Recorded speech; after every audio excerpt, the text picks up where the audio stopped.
Irmãos, nesse momento nós vamos meditar na palavra do Senhor e nós vamos abrir nossas Bíblias. Dessa vez nós vamos abrir na carta de Paulo aos Gálatas. Carta de Paulo aos Gálatas, capítulo 4. E nós faremos a leitura a partir do versículo 1 até o versículo 7.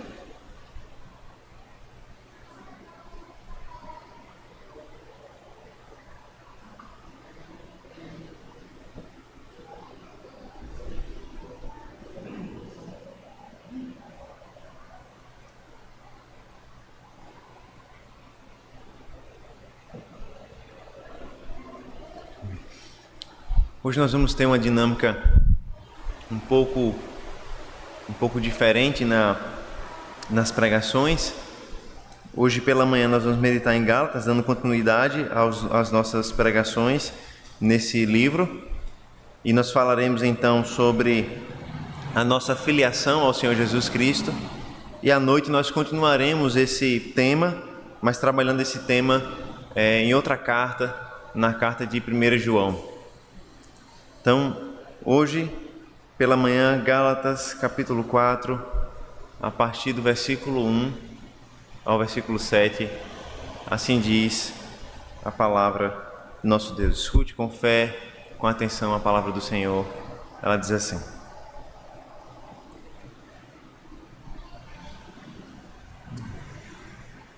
Digo, pois, que durante o tempo em que o herdeiro é menor, em nada difere de escravo, posto que ele é senhor de tudo, mas está sob tutores e curadores até o tempo predeterminado pelo Pai. Assim também nós, quando éramos menores, estávamos servilmente sujeitos aos rudimentos do mundo. Vindo, porém, a plenitude do tempo, Deus enviou seu Filho, nascido de mulher, nascido sob a lei, para resgatar os que estavam sob a lei, a fim de que recebêssemos a adoção de filhos. E porque vós sois filhos, enviou Deus ao nosso coração o Espírito de seu Filho, que clama, Abba, Pai. De sorte que já não és escravo, porém filho, e sendo filho, também herdeiro por Deus. Vamos orar ao Senhor nesse momento, pedir ao nosso Deus que prepare o nosso coração para ouvirmos a sua voz nessa manhã, para refletirmos a respeito da mudança de status que nós recebemos por meio de Cristo Jesus, por meio da obra de salvação de Jesus Cristo, pela qual nós deixamos de ser escravos e passamos a ser filhos de Deus. Vamos orar ao Senhor. Senhor nosso Deus, nós te louvamos, Pai, e te rendemos graças, ó Pai, porque nós lemos a tua palavra. E a palavra que nós lemos nessa manhã, ó Pai, nos revela a tua grandiosa obra, a obra de salvação do Senhor, pela qual o Senhor nos chama das trevas para a tua luz. O Senhor nos liberta da escravidão debaixo da qual nós estávamos sujeitos e nos traz para a liberdade de sermos teus filhos, herdeiros por Deus. Ó Deus, concentra, Pai, o nosso coração, a nossa mente, agora, no momento em que nós ouviremos a Tua voz de forma especial, na explicação e na aplicação da Tua palavra aos nossos corações. Que o Senhor fale conosco, que o poder da Tua palavra, que o poder do Teu Evangelho se manifeste nessa manhã na Tua igreja. Que o poder de Cristo, da salvação em Cristo, do Evangelho de Cristo, ó Deus, se manifeste em nossos corações nessa manhã, para que sejamos transformados por meio da salvação em Cristo, para que a salvação que nós recebemos dele nos leve a uma vida de gratidão, de alegria, de santificação como filhos de Deus. Nos faz lembrar quem nós somos nessa manhã, nos faz lembrar quem nós éramos e como o Senhor nos transformou, nos fazendo ser o que somos hoje. Essa é a nossa oração em nome do Senhor Jesus Cristo. Amém. Irmãos, em geral nós gostamos, de grandes reviravoltas dramáticas, Quando você assiste filmes e séries, essas grandes reviravoltas chamam muito a nossa atenção. E uma reviravolta muito comum, que é muito utilizada em diversas tramas, é a reviravolta ou a história de alguém que nasce pobre que nasce sem condições financeiras, que nasce numa vida dura, numa vida muito difícil, que ao longo da história descobre que, na verdade, ele é filho, descendente de um grande rei, de um grande nobre, de alguém com muitas condições financeiras, de alguém muito rico. E isso muda a vida dele. Ele descobre que, na verdade, ele é filho do rei, filho da rainha e assim por diante. E a gente poderia citar muitos exemplos de filmes e séries que trabalham esse tipo de enredo, esse tipo de trama, de alguém que nasce pobre, mas descobre que, na verdade, é rico, que, na verdade, é filho do rei, que, na verdade, é herdeiro de grande fortuna. É interessante que, na nossa história com Deus, há uma reviravolta parecida com essa. Só que é uma reviravolta que se assemelha em alguns aspectos, mas que é diferente em outros. De qualquer forma, nós vamos ver essas diferenças ao longo da pregação, mas o importante é perceber que em nossas vidas com Cristo Jesus, ou a partir da nossa relação com Cristo Jesus, acontece uma grande reviravolta, uma grande mudança. Nós que somos pobres, pecadores, que nascemos contaminados pelo pecado, na lama do pecado, sujos por causa dessa contaminação, passamos então a sermos filhos de Deus, filho do Rei. O nosso status muda, a nossa vida muda completamente, uma vez que nós conhecemos o Senhor Jesus Cristo. Veja, no último domingo à noite nós concluímos o 3º capítulo da carta de Paulo aos Gálatas. E nós vimos como nesse capítulo o apóstolo Paulo exortou os irmãos, de forma dura até, a respeito de como eles não podiam abandonar o evangelho verdadeiro para seguir um falso evangelho. Paulo apelou para a própria experiência deles, lembrando de como eles começaram por meio da fé, de como eles começaram por meio do Espírito. Depois Paulo apelou para a experiência do próprio Abraão, que creu em Jesus Cristo e porque creu recebeu então as promessas de Deus.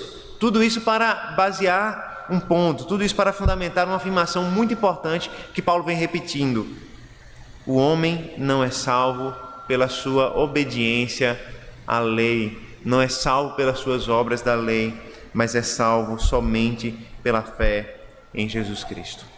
Veja que Paulo, irmãos, está lutando, mais uma vez a gente precisa lembrar disso, Paulo está lutando contra aqueles que forçavam os irmãos daquelas igrejas a aderirem a um estilo de vida judaico, dizendo: olha, além de crer em Jesus Cristo, vocês precisam ser circuncidados, vocês precisam guardar o dia de sábado, vocês precisam guardar as festas santas, a Páscoa e assim por diante. Tudo isso vocês precisam fazer para se tornarem povo de Deus, para se tornarem salvos, justificados em Cristo Jesus. Em outras palavras, a fé em Jesus Cristo não é suficiente.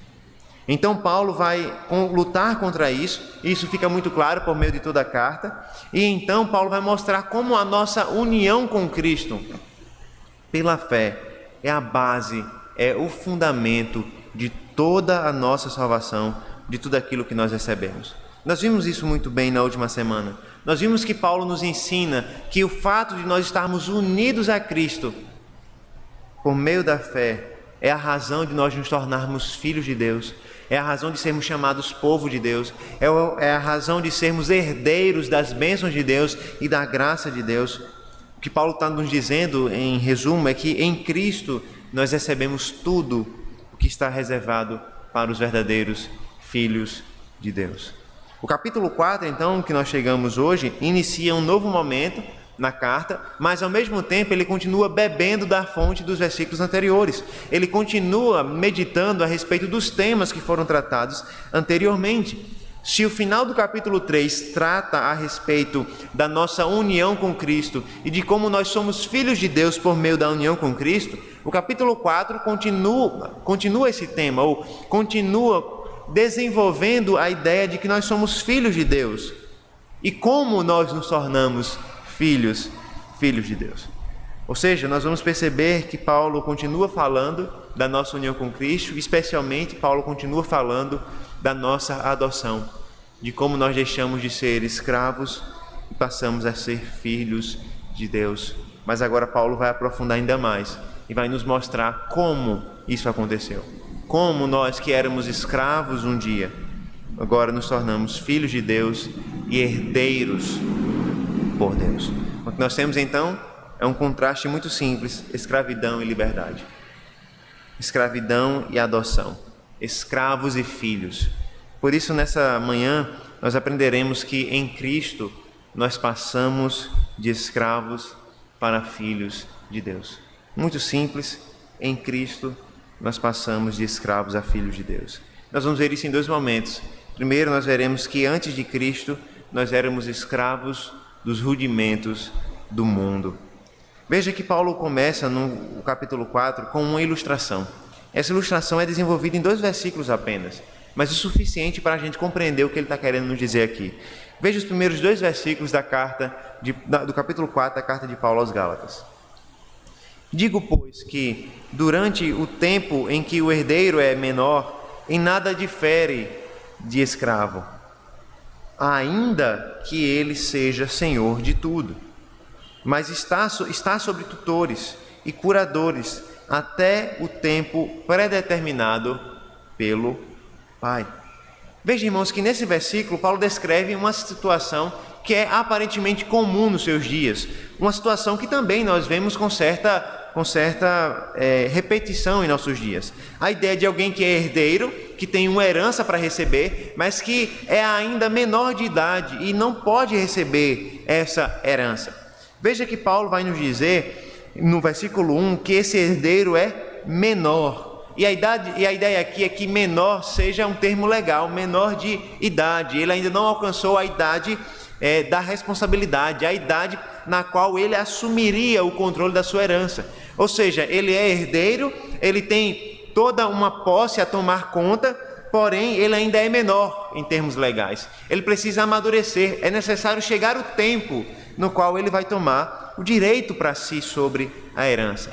E Paulo vai nos dizer que esse herdeiro, enquanto ele for menor, enquanto ele ainda não tiver o direito de assumir a sua herança e de controlar aquilo que é dele, ele não está em uma situação diferente da situação de um servo ou da situação de um escravo, por mais que ele seja dono de tudo.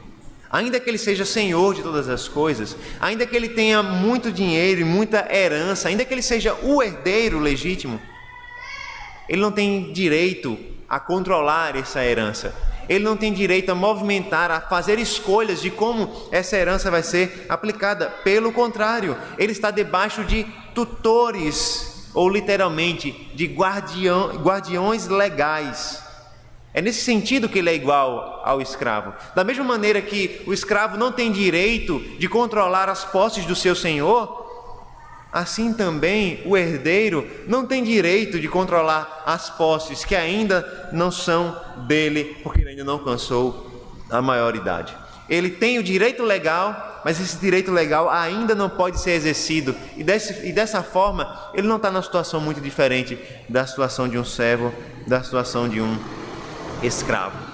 Até que chegue o tempo determinado pelo Pai, e aqui veja, o texto vai dizer, o tempo predeterminado pelo Pai, ele não tem direito algum a usufruir ou controlar a herança que é dele por direito.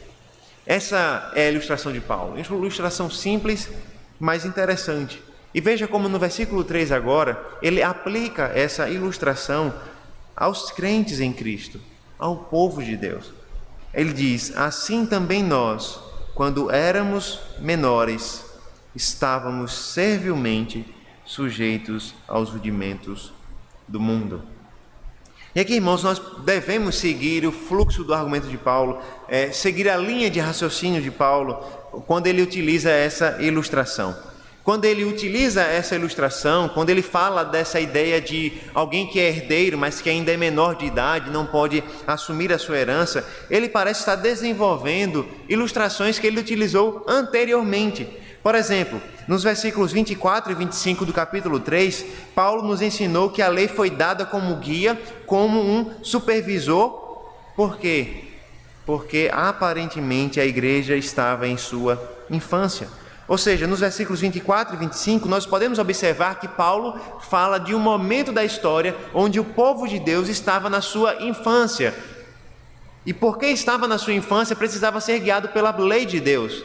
Precisava ser guiado pelo Antigo Testamento, pelas leis do Antigo Testamento. A ideia é de que antes da vinda de Cristo, antes da manifestação do Senhor Jesus Cristo, antes da manifestação clara do Evangelho de Deus na pessoa e na obra do Senhor Jesus Cristo, a igreja precisava de guias, a igreja precisava de supervisores, de pedagogos que mostrassem o caminho para onde andar. E por isso Deus deu à igreja a lei, os mandamentos do Antigo Testamento, para que, enquanto Cristo ainda não tivesse vindo, eles servissem de guias, de supervisores, para que o povo de Deus pudesse compreender o que Deus deseja, o que Ele quer, qual é o caminho que leva até o Senhor. Tudo isso é feito pela lei. A lei nos mostra o caminho que leva a Deus, a lei nos mostra o caminho que não pode nos levar até Deus.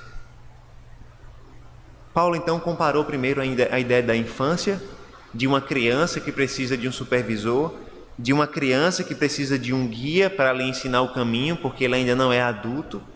E agora Paulo fala de alguém que é menor e que, porque é menor, não tem acesso à sua herança. Veja que Paulo está utilizando linguagens parecidas, né? Uma criança que é supervisionada, que é guiada por alguém que é superior a ela, e agora alguém que é menor, que está debaixo de tutores legais, de guardiões legais, até o tempo determinado pelo pai para que ele assuma a herança. Nas duas ilustrações, então, nós temos uma criança, alguém que é menor, debaixo de uma autoridade que não é a autoridade dela. E nessas duas situações nós temos duas representações da história do povo de Deus antes da vinda do Senhor Jesus Cristo. Ou seja, Paulo está nos mostrando como era a vida do povo de Deus antes da manifestação do Senhor Jesus Cristo. Antes de Cristo, antes da manifestação do Senhor Jesus Cristo, o povo de Deus vivia como numa infância, aprendendo o caminho, até que de fato chegasse o momento em que Deus manifestaria plenamente a sua vontade, a sua salvação na pessoa do Senhor Jesus Cristo. Até aquele momento a igreja era guiada pela lei. Mas o texto também nos diz, não só que a criança era guiada pela lei, o texto nos diz que a criança estava debaixo da autoridade desses tutores legais. E veja, Paulo vai utilizar diversas vezes essa nomenclatura, né? Estar debaixo. Ele fala sobre estar debaixo da lei, debaixo do pecado, debaixo de guardiões legais, debaixo dos rudimentos do mundo. E tudo isso, irmãos, expressa o que é estar debaixo da lei, ou seja, o que era o estado do povo de Deus antes da vinda do Senhor Jesus Cristo. E aqui nós percebemos que o nosso estado, o estado do povo de Deus antes da vinda do Senhor Jesus Cristo, não era só semelhante ao estado de uma criança que é supervisionada ou guiada pelos seus tutores, mas é semelhante à condição de um escravo, de alguém que está debaixo de uma autoridade superior a ela, de uma autoridade que não é a autoridade de Deus. Por isso que Paulo começa dizendo, veja, aquele que é herdeiro, mas que ainda não assumiu as suas posses, ele nada difere de um escravo. Essa era a nossa condição, essa é a condição do povo de Deus antes da vinda de Cristo Jesus. Nós vivíamos num estado semelhante ao de escravos, debaixo da autoridade da lei. E Paulo vai nos dizer agora, debaixo da autoridade dos rudimentos desse mundo. E aqui nós temos um contraste, não é? Porque no capítulo 3, Paulo diz que nós estávamos debaixo da autoridade da lei. Nós estávamos aprisionados à lei. Mas agora Paulo muda o sujeito que nos aprisiona. Ele vai nos dizer agora, no capítulo 4, que nós estávamos escravizados pelos rudimentos do mundo. E aqui nós precisamos nos perguntar, o que são esses rudimentos do mundo que aprisionavam a igreja antes da vinda do Senhor Jesus Cristo? O que significa essa frase, rudimentos do mundo? E certamente, irmãos, essa não é uma frase fácil de se traduzir. A palavra que é traduzida aqui por rudimentos significa basicamente um componente ou um elemento fundamental de qualquer coisa. palavra rudimento significa um componente fundamental, um elemento fundamental de qualquer coisa. Por isso, ela é utilizada em diversas áreas da vida. Por exemplo, ela é utilizada para falar das letras do alfabeto, para falar de notas musicais até mesmo. Ela é utilizada para falar dos elementos da criação, os elementos fundamentais da criação, especialmente na filosofia grega, né? Para falar sobre a terra, sobre o fogo, sobre a água, sobre o ar. Não é? A filosofia grega ela buscava encontrar o início de todas as coisas nesses elementos fundamentais. Né? Então, eles utilizavam essa palavra, rudimentos do mundo, para falar sobre isso. É por isso que muitas vezes se atrela a palavra rudimentos a seres espirituais, porque os povos que viviam sem Deus na antiguidade acreditavam que por trás desses elementos naturais, água, fogo, terra, ar, existiam divindades, existiam espíritos que estavam por trás. E alguns sugerem então que quando Paulo fala que o povo de Deus sem Cristo estava debaixo desses rudimentos, alguns sugerem que Paulo está dizendo que eles estavam debaixo da autoridade desses espíritos, ou pelo menos da autoridade dessas falsas religiões que enganavam o povo de Deus antes da vinda de Cristo. Essa é uma possibilidade, porém, a palavra rudimento ela é utilizada em outro sentido, que me parece fazer mais sentido aqui nesse texto. Ela é utilizada como princípios essenciais de uma área de estudo. É assim, por exemplo, que o autor da carta aos Hebreus utiliza no capítulo 5, quando ele fala de verdades fundamentais, verdades elementares da palavra de Deus. E quando nós olhamos o contexto, nós lembramos o que nós acabamos de falar, que Paulo está falando de um momento da vida da igreja em que ela parecia ser uma criança, guiada por supervisores, guiada por autoridades, até que chegasse à maioridade e ela então pudesse ter acesso ao evangelho completo. Ou seja, nós temos dois tempos aqui, dois tempos na história da igreja. Um, marcado pela menoridade, onde o povo estava debaixo da lei, dos seus ensinos, e um outro momento, marcado pela vinda de Cristo, um tempo de maioridade, quando a igreja já não está mais debaixo do antigo guia, não está mais debaixo do seu tutor legal. Seguindo essa lógica, então, irmãos, nós podemos imaginar que quando Paulo fala desse período debaixo dos rudimentos do mundo, ele está falando do mesmo período que nós vivíamos debaixo da lei, ou seja, o período da imaturidade. Ou seja, a gente pode compreender que a frase rudimentos do mundo faz referência aos componentes fundamentais da vida do povo de Deus antes de Cristo. A frase rudimentos do mundo faz referência ao estado que nós vivíamos antes da vinda de Cristo.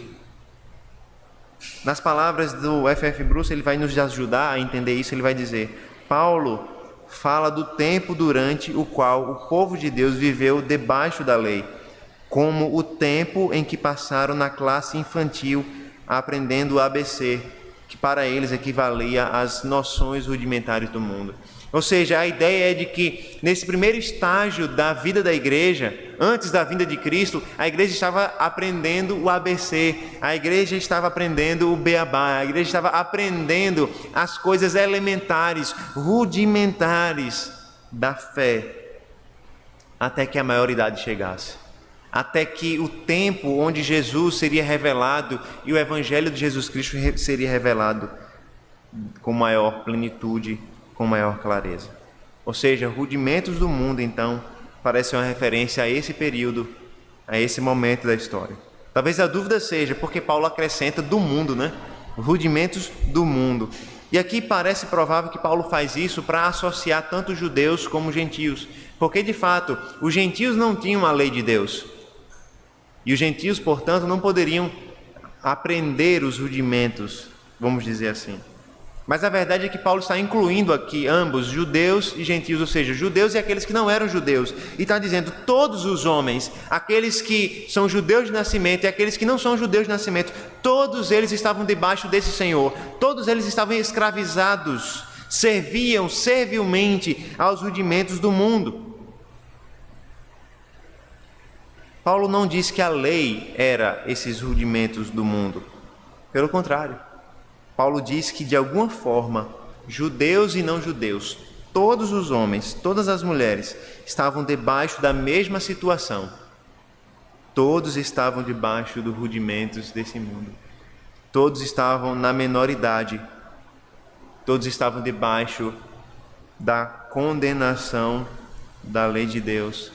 Todos estavam debaixo da necessidade de conhecer a Cristo e o Evangelho de Cristo. Ambos estavam sem Cristo, aguardando a manifestação da salvação por meio do Messias prometido. Esse, sim, traria consigo um período de maioridade, quando nós deixaríamos a escravidão e receberíamos então a herança prometida. Veja, irmãos, que sem Cristo, a nossa condição, descrita por Paulo, é uma condição semelhante à condição de escravos, debaixo dos rudimentos desse mundo, sem a esperança da glória de Cristo, sem herança. Esperávamos até o tempo determinado pelo Pai, esperávamos até a manifestação, o dia da manifestação do nosso Redentor, da nossa redenção, do Evangelho, para que então passássemos de escravos para filhos de Deus. E é exatamente essa transformação que nós vamos ver agora. Antes de Cristo, nós éramos escravos dos rudimentos desse mundo. Agora, nós veremos que em Cristo nós recebemos a adoção de filhos. Veja que na ilustração de Paulo, o herdeiro aguarda até o tempo pré-determinado pelo pai para ter acesso à herança. Aplicando então, ou dando continuidade à sua aplicação, a aplicação dessa ilustração, nos versículos 4 e 5, Paulo vai dizer o que acontece quando esse tempo chegou. O que acontece quando chegou o tempo pré-determinado pelo pai? Vindo, porém, à plenitude do tempo, Deus enviou seu Filho, nascido de mulher, nascido sob a lei, para resgatar os que estavam sob a lei, a fim de que recebêssemos a adoção de filhos. Irmãos, observe que quando o tempo cumpriu, quando o tempo chegou, quando se cumpriu os dias, quando a plenitude dos tempos chegou, o tempo pré-determinado pelo Pai foi alcançado, então Deus enviou o seu Filho. Note que a ilustração de Paulo no início falou que nós éramos menores até o tempo pré-determinado pelo Pai. Agora ele fala da plenitude do tempo, os dias se cumpriram, o tempo da menoridade acabou, os dias se completaram. E agora o Senhor, de fato, na plenitude dos tempos, enviou o seu Filho ao mundo para realizar a sua obra de redenção. Afinal de contas, ele diz que essa obra foi para resgatar os homens.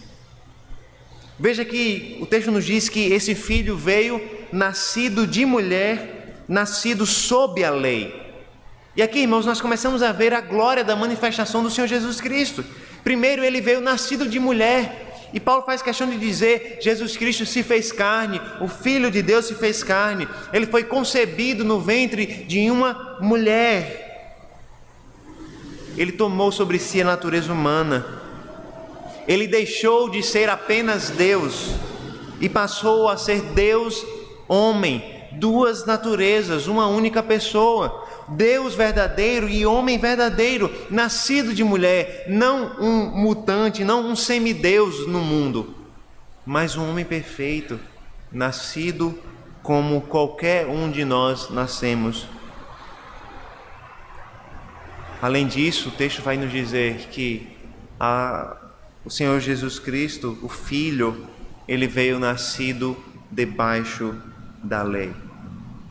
E aqui, irmãos, claramente significa que Jesus Cristo se sujeitou aos mandamentos da lei como o nosso Redentor. Nós vimos na última escola bíblica como a humilhação de Cristo consiste em ele se sujeitar à lei de Deus.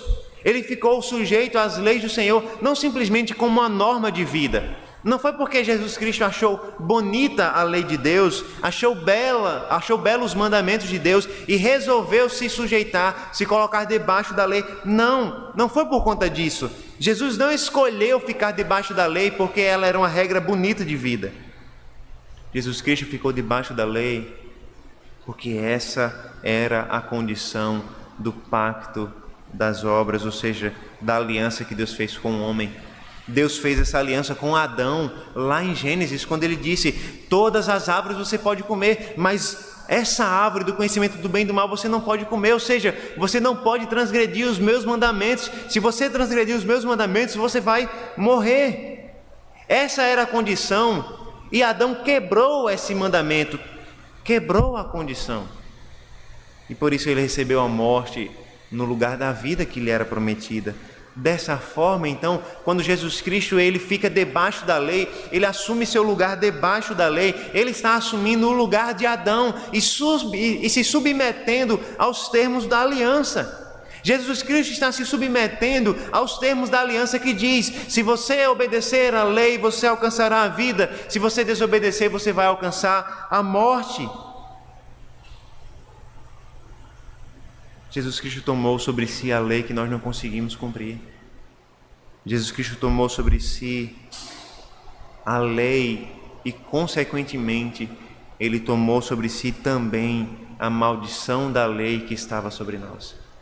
Ele não tomou a maldição da lei sobre si porque ele precisava fazer isso, porque ele cumpriu a lei, ele não desobedeceu a lei, por isso, por direito, ele não deveria estar debaixo da maldição da lei.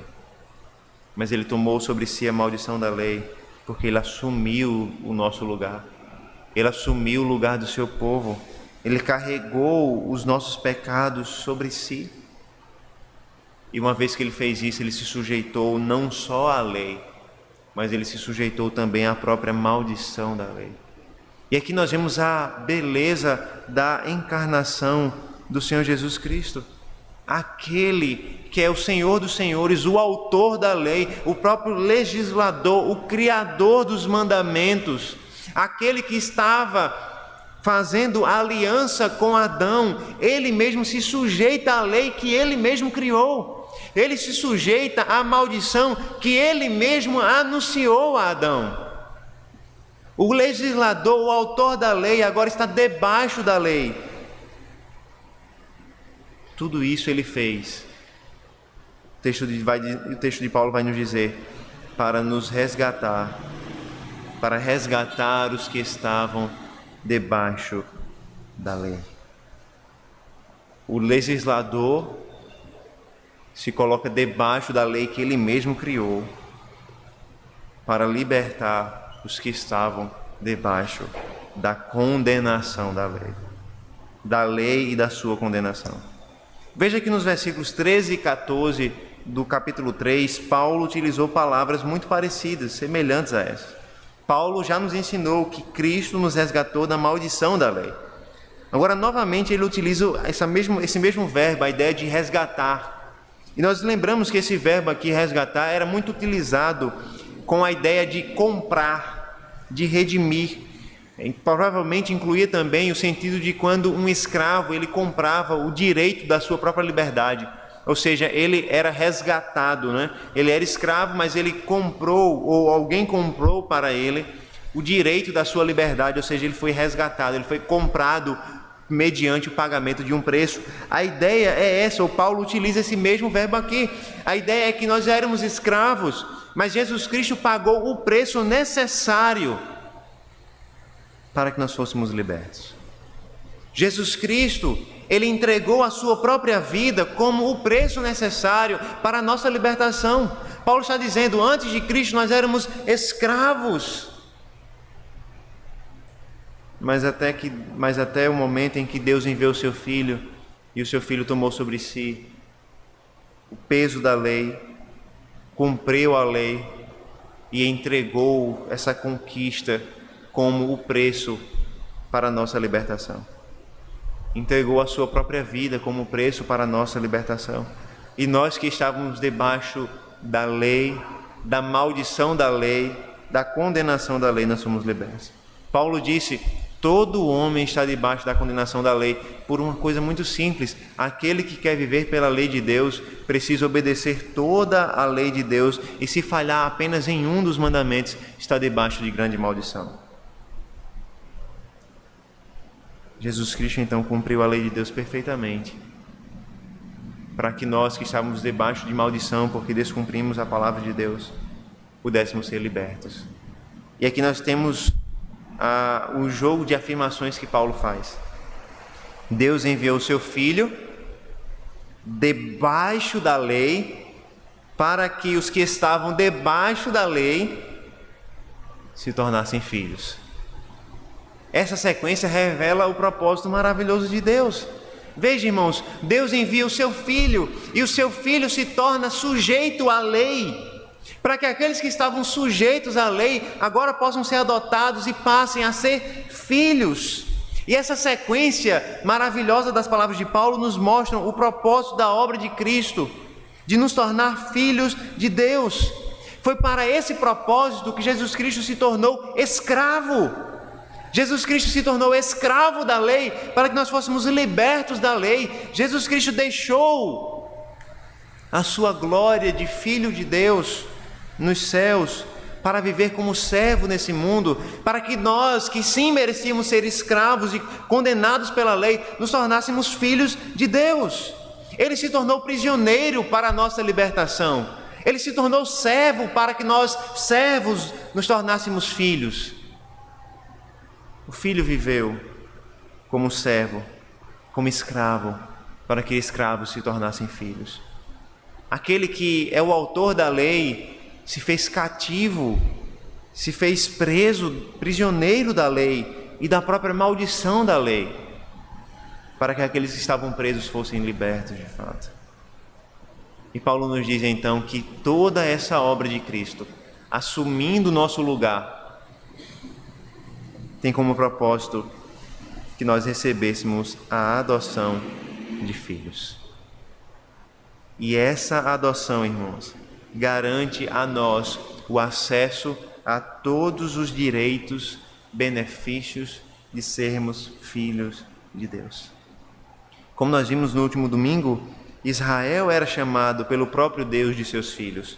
Em Êxodo, no profeta Oséias, em Deuteronômio, Deus chama Israel de filhos, primogênito. Eles eram o povo de Deus escolhido, separado dentre as demais nações para serem o povo do Senhor.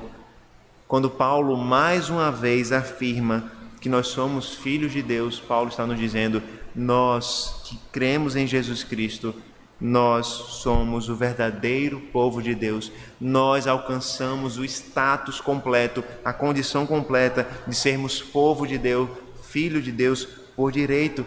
Paulo está nos dizendo: Jesus Cristo, o Filho de Deus, se entregou para que nós alcançássemos esse status. Jesus Cristo se entregou, morreu na cruz para que nós nos tornássemos por direito filho e filhas de Deus, povo de Deus. E com isso, irmãos, Paulo está combatendo diretamente os opositores do Evangelho naqueles dias, naquela situação. Lembra que esses opositores diziam: para vocês serem parte do povo de Deus, vocês precisam aderir a um estilo de vida judaico, guardando as leis do Antigo Testamento. Vocês precisam da circuncisão, guardar as festas, a Páscoa, isso e aquilo outro. Paulo está nos dizendo: não, irmãos. Jesus Cristo, quando chegou o tempo devido, se fez carne, habitou entre nós, se fez sujeito à lei, entregou a sua vida debaixo da lei, debaixo da maldição do pecado, para comprar para nós a liberdade e para alcançar para nós o direito de sermos chamados filhos de Deus, para que nós recebêssemos a adoção. Não é necessário nada além da nossa união com Cristo por meio da fé para sermos filhos de Deus, para sermos povo de Deus. Não é necessário nada mais do que crer em Jesus Cristo para sermos povo do Senhor. Todas as vezes que nós acrescentamos coisas para pertencermos a Deus, nós estamos diminuindo a obra de Cristo. Nós estamos desmerecendo, atacando a própria obra do Senhor Jesus Cristo. E infelizmente isso é muito comum no nosso coração, em nossas igrejas. Quando nós pensamos que para sermos povo de Deus, nós precisamos vestir um tipo de roupa específico, nós precisamos falar de um jeito específico, com gírias específicas, nós precisamos ter os mesmos hábitos, ter os mesmos costumes, porque se nós não tivermos esses costumes, esses hábitos, essa forma de vestir, essa forma de falar, então nós não podemos ser reconhecidos como filhos de Deus, como povo de Deus.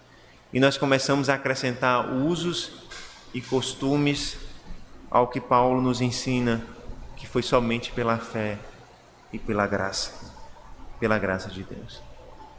Nós podemos, irmãos, afirmar com convicção que é a nossa união com Cristo, por meio da fé, que nos dá acesso ao privilégio de sermos chamados filhos de Deus.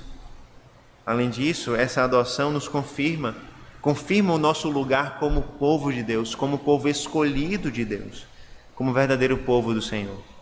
Nas palavras do Douglas Moo, ele vai dizer: ao afirmar que os cristãos desfrutam da adoção, então Paulo está afirmando não apenas que nós crentes nos tornamos seus filhos adotivos, com todos os direitos e privilégios, mas também que nós nos tornamos seu próprio povo, herdando o status e as bênçãos prometidas ao seu povo Israel. E há, irmãos, muitas vezes dúvidas entre os crentes sobre quem é o povo de Deus. E Paulo nos mostra claramente que o povo de Deus é composto por aqueles que creem no Senhor Jesus Cristo e estão unidos a Ele. Não são os judeus de nascimento, não é Israel geográfico, mas é o verdadeiro Israel de Deus, aqueles que creem que foram anexados a Cristo por meio da fé. Esse é o povo de Deus. Por isso, nós não podemos acreditar que aqueles que não são judeus são cristãos de segunda classe, que Deus tem um plano tão maravilhoso para Israel que rebaixa os demais homens e mulheres a uma segunda classe de crentes. Não, todos aqueles que creem em Cristo são povo de Deus. Esse novo estado, então, no qual os crentes se encontram, é desenvolvido nos versículos 6 e 7, veja.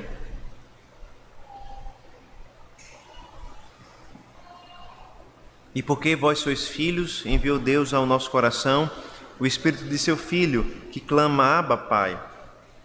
De sorte que já não és escravo, porém filho, e sendo filho também herdeiro por Deus.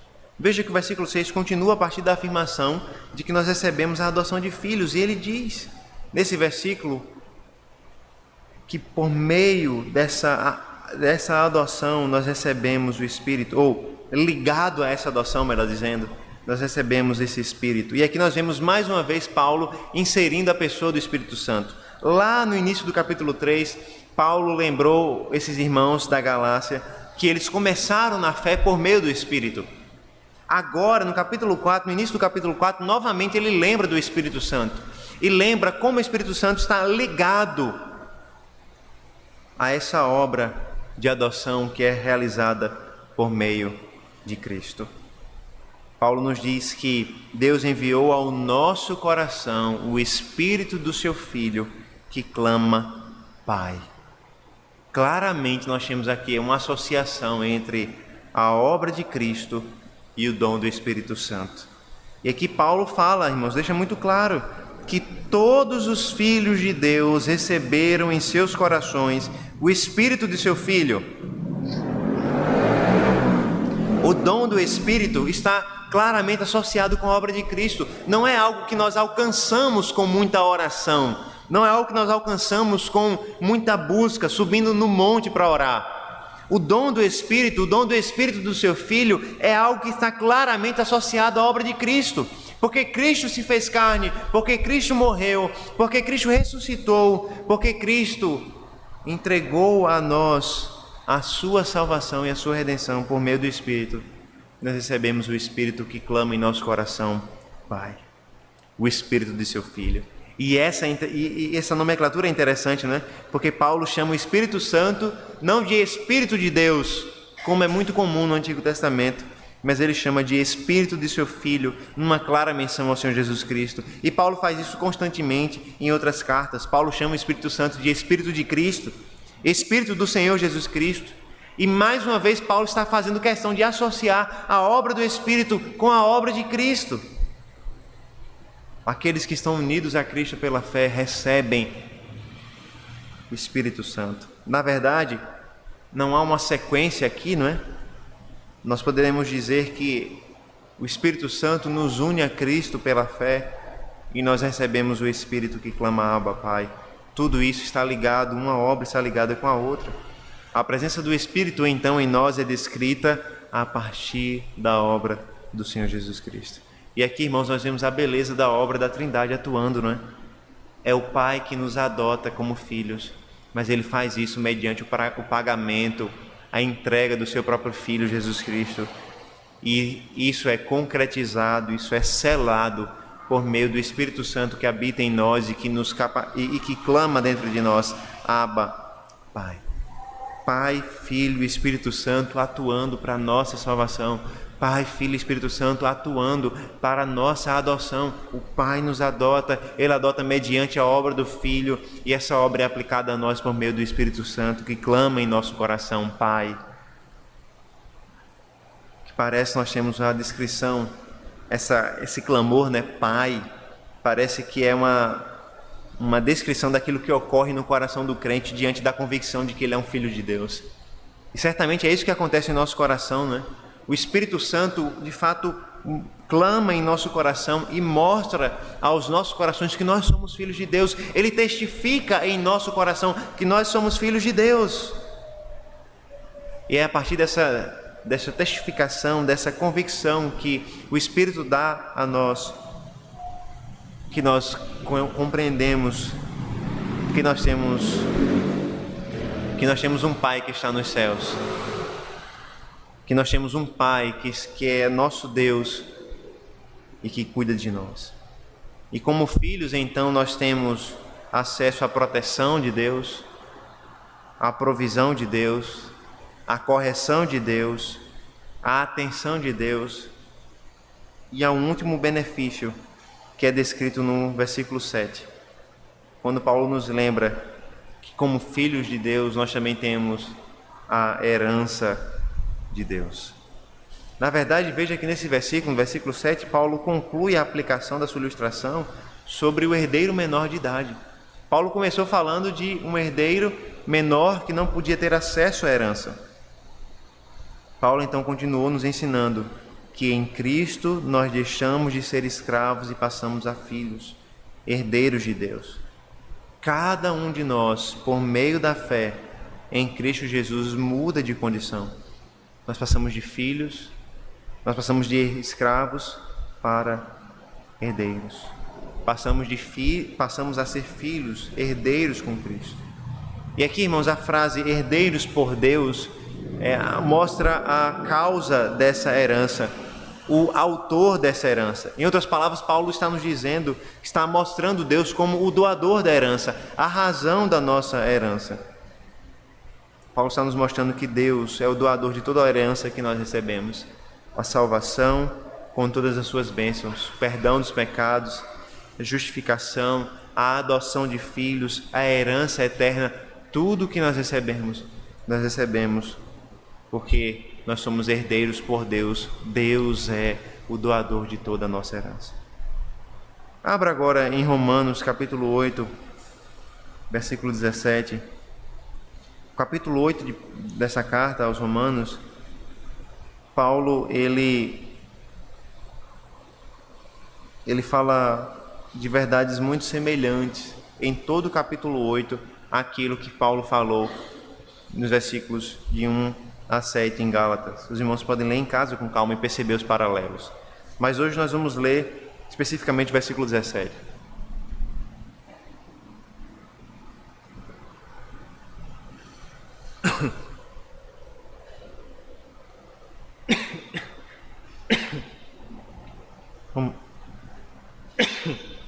Romanos 8, versículo 17, diz assim a palavra de Deus: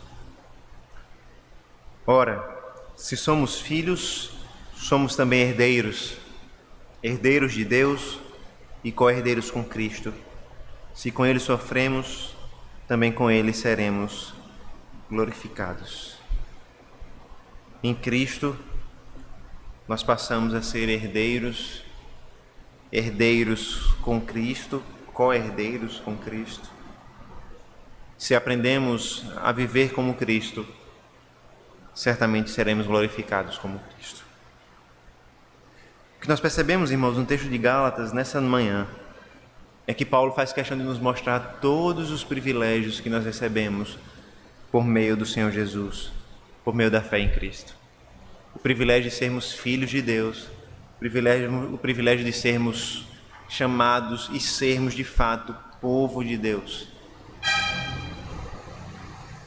Por isso, irmãos, nós devemos sempre lembrar do Evangelho e guardar essas palavras em nosso coração. E lembrar que todos os benefícios que nós temos de Deus hoje, nós só temos porque nós estamos unidos a Cristo e porque nós temos em Cristo. Nada nós temos porque nós alcançamos. Nada nós temos porque nós lutamos e conquistamos com a força do nosso braço. Tudo que nós recebemos da salvação de Deus, nós recebemos unicamente pela graça. Se nós somos filhos pela graça. Se nós somos herdeiros pela graça. Se nós somos justificados, nós somos justificados pela graça. Tudo isso pela fé que nós temos em Cristo Jesus. Essa é a maior reviravolta de enredo que nós poderíamos imaginar. Não alguém que nasceu pobre, mas descobriu que tinha direito a uma herança. Mas alguém que era pobre, que tinha direito a continuar na pobreza e a ser condenado pela sua pobreza, mas que foi alvo da graça e da misericórdia de Deus, quando Ele entregou o seu próprio Filho, para que esse que nasceu pobre pudesse então desfrutar da herança de ser chamado Filho de Deus. Não há maior reviravolta na história do que essa. Não há maior transformação de status do que esse. Nós podemos crescer na vida, estudando, trabalhando, enfim. Nós podemos deixar a pobreza socialmente falando e alcançarmos novas classes sociais. Mas não há maior transformação que possa ser realizada na vida de um ser humano do que a transformação que Deus realiza em nós por meio da obra do seu Filho e da obra do Espírito do seu Filho. Por isso, você deve crer em Jesus Cristo. E você deve lembrar que a maior transformação que aconteceu na sua vida, se você já crê nele, é porque você deixou de ser escravo e passou a ser filho de Deus. Você deixou de estar morto nos seus pecados, de ser inimigo para ser filho, de ser pobre para ser herdeiro com Cristo Jesus. Alegre-se na maior de todas as transformações, na maior de todas as reviravoltas. Alegre-se na salvação do Filho de Deus, que pela fé nos faz filhos com Cristo. Vamos orar ao Senhor nesse momento, agradecendo por esses benefícios de salvação que só o Senhor Jesus Cristo nos dá. Senhor nosso Deus, nós te agradecemos, Pai, e te louvamos pelos benefícios da obra do Teu Filho Jesus Cristo, da obra do Espírito que atua em nós. Todo aquele, Senhor Deus, que crê em Cristo Jesus, deixa de estar debaixo da lei, das suas maldições, da sua condenação, da sua pobreza, e passa a ser filho de Deus e herdeiro de todas as bênçãos de Deus com o Filho Jesus Cristo. Nos faz perceber, Senhor Deus, o quanto nós recebemos. Nos faz perceber que não há nada, nenhuma transformação na vida que se compare a essa transformação. Nos faz, Senhor Deus, perceber e amar a obra de Cristo. Nos faz perceber e amar a obra do Espírito em nós. O Espírito que clama em nosso coração, que testifica em nosso coração que nós somos filhos. Nos ajude, Senhor Deus, a viver de acordo com esses benefícios, privilégios que nós recebemos somente pela fé em Cristo Jesus. Nos faz lembrar, Senhor Deus, que não há nada que nós possamos acrescentar àquilo que nós recebemos. E que tudo que nós recebemos somente pela fé nesse Salvador bendito. Em nome dele nós te oramos, em nome desse Salvador Jesus. Amém. Irmãos, vamos ficar de pé nesse momento, vamos cantar um salmo ao Senhor, nós vamos cantar um salmo